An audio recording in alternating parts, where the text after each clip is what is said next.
The silent killer of Rome, the collapse of money. How do you think the Roman Empire fell? The barbarians, you say, right? That's what everyone thinks. It's what everyone was taught in school. The Visigoths, the Huns, the Vandals, savage tribes arrived and tore Rome down. It's a lie. The barbarians only delivered the final blow. The rest of the body was already dead. What killed Rome wasn't war. It wasn't migration. It wasn't the sword. Rome was killed by its own government. How? By stealing the silver from within its own currency. Today, I'm going to tell you about the greatest economic collapse in history, and I will show you the chilling similarities between that collapse and the system you live in today. Because history doesn't repeat itself, but it often rhymes. 211 BC. The Roman Republic minted a coin, the Denarius, a small silver coin. It contained 95 to 98% pure silver, roughly 4.5 grams. For 400 years, this was the world's reserve currency. From Britain to Egypt, from Spain to Syria, everyone used the denarius. Why? Because it was reliable. The value of a denarius was stable. When you held it, you knew it was real value because it physically contained silver. Roman soldiers were paid in denarius. Merchants traded with it. Taxes were paid. Debts were settled. This coin was the symbol of the Roman Empire's power. But then, something began to happen. The government started to corrupt the money. 64 AD. Emperor Nero sat on the throne. A great fire broke out in Rome. Half the city turned to ash. It needed to be rebuilt, but there was a problem. The state was broke. What did Nero do? Did he cut the soldiers' pay? No. Did he reduce government spending? No. Did he give up his luxury lifestyle? Of course not. Nero did something much smarter. He reduced the silver content of the coin. The silver purity in the denarius dropped from 95% to 90%, just 5%. What difference does that make, you might ask? It makes a world of difference, because now the government could mint more coins using the same amount of silver. The government was getting richer, but the people? They didn't notice. Not yet. The money looked the same. It had the same name, but it held less value. Do you know what that's called? Theft. Silent theft. Nero opened the door, and the emperors who followed didn't just walk through it, they ran. 100 AD. Silver in the denarius, 85%. 150 AD. Silver, 75%. 200 AD. Silver, 50%. In 200 years, the denarius lost half its value. But the true catastrophe began in the 3rd century. By 250 AD, the empire was in chaos. Emperors were changing constantly, sometimes every month. Wars, rebellions, barbarians at the gates. Every new emperor faced the same problem: no money. You have to pay the army, because without the army, you aren't the emperor. You have to keep the public quiet. Free bread, free entertainment, bread and circuses. You have to spend on the palace, because spectacle is power. Where does the money come from? Increased taxes? The people will revolt. So they used the same old trick. They devalued the currency. 260 AD. Silver in the denarius, 20%. 270 AD. Silver, 5%. 280 AD. There is almost no silver left, just copper with a thin silver plating. The denarius was no longer a denarius. It was a fake. But the government kept saying, this is still the same money. And the people? They finally started to understand. What happened next? Merchants began to hide the old silver coins. In economics, this is called Gresham's law. Bad money drives out good money. If you have an old denarius with 90% silver, you hide it and spend the new 5% silver coin instead, because the old one is actually valuable. The result? Only worthless coins circulated in the market. The good money vanished. Prices skyrocketed. In 200 AD, a sack of wheat cost 1 denarius. In 250 AD, it was 10 denarius. In 270 AD, it was 100 denarius. By 301 AD, 120,000 denarius. Yes, you read that correctly. 120,000. This is hyperinflation, and Rome was collapsing. Emperor Diocletian tried to intervene. In 301 AD, he issued an edict. Price controls. Bread will be sold at this price, meat at that price. No one can sell for more. What happened? Producers stopped producing because they were losing money. A black market emerged. People traded secretly at illegal prices. The Roman economy had collapsed, but the government was still saying, everything is fine. When the money lost its value, society lost its values too. The middle class was wiped out because their savings evaporated. The life savings of retirees became worthless overnight. Soldiers mutinied because their wages couldn't buy anything.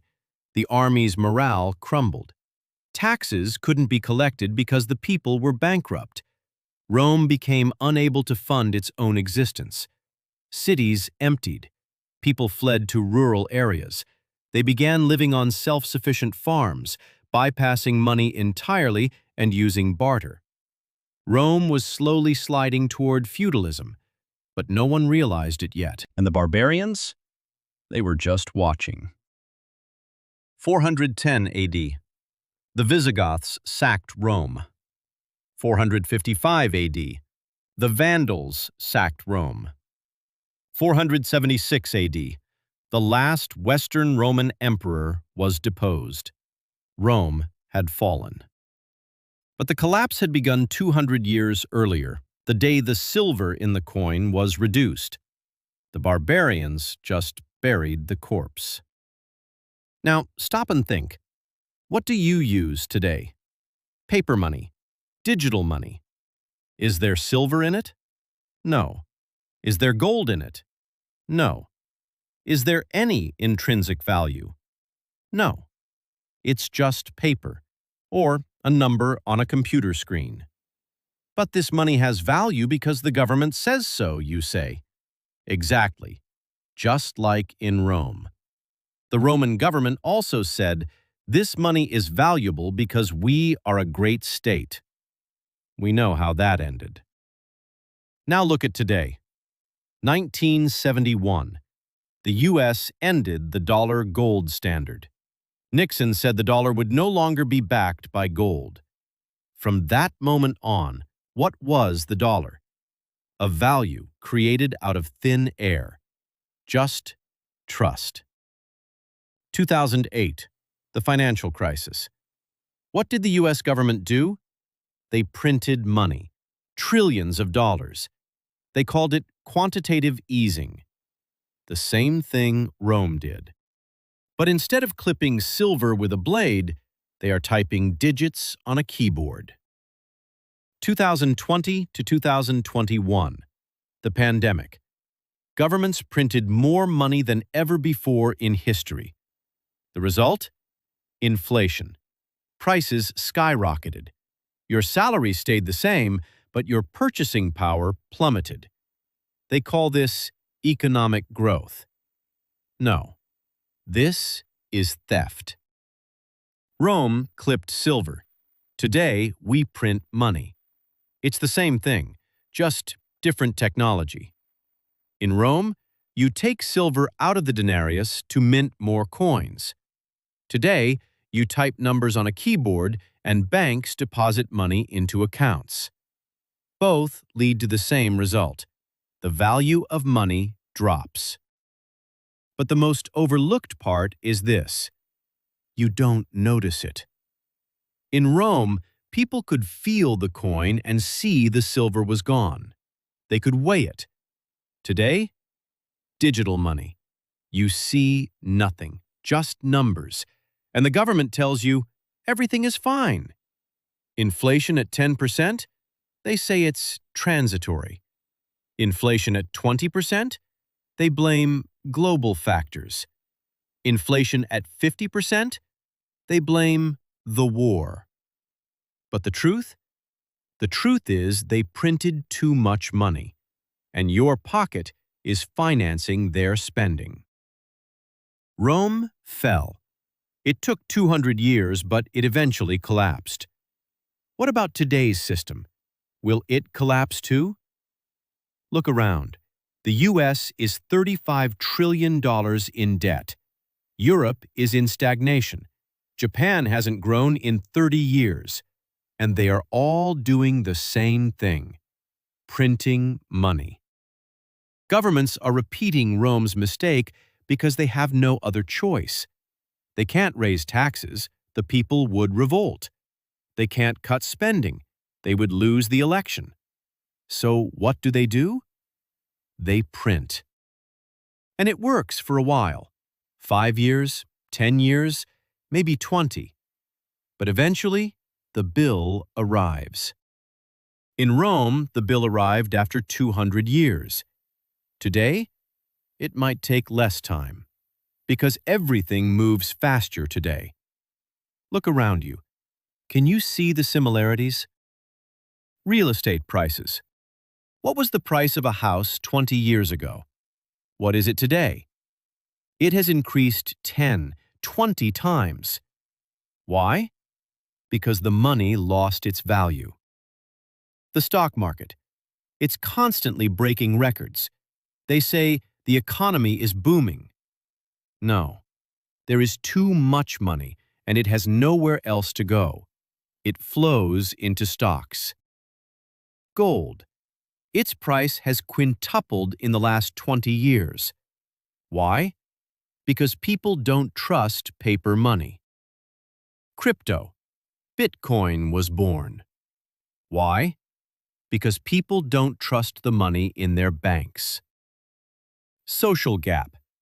The rich get richer, the poor get poorer. The middle class is shrinking, just like in Rome. These are not coincidences. These are symptoms of a system in collapse. Rome ignored these signs at first, too. It's temporary, they said. It will get better. It didn't. Now, I'm not going to give you advice. I am a historian, not a financial advisor. But I will say this: history is a warning. Rome fell. But Roman citizens, until the very last moment, said, Rome will never fall. Byzantium fell. The British Empire fell. They all failed to manage their finances. They collapsed. Will today's system collapse? I don't know. Maybe in 10 years, maybe 50. But I know this: if you don't learn from history, history will punish you. Rome collapsed because of inflation, because of the devaluation of money. Today, the same thing is happening again. The same mistakes with different players. And you? Will you just watch? Or will you prepare? The barbarians didn't destroy Rome. Inflation did. The government stealing its own money led to this end. And today, the same events are unfolding again. History doesn't repeat itself, but it rhymes. And if you don't listen, it will crush you. This video was a warning. The rest is up to you. Thank you for watching. If you learned something today, like and share this video, because history exists to be remembered. Let me know in the comments. Do you see these similarities too? Are there other parallels you've noticed? I'll see you in the next video, and remember, the past is a map of the future.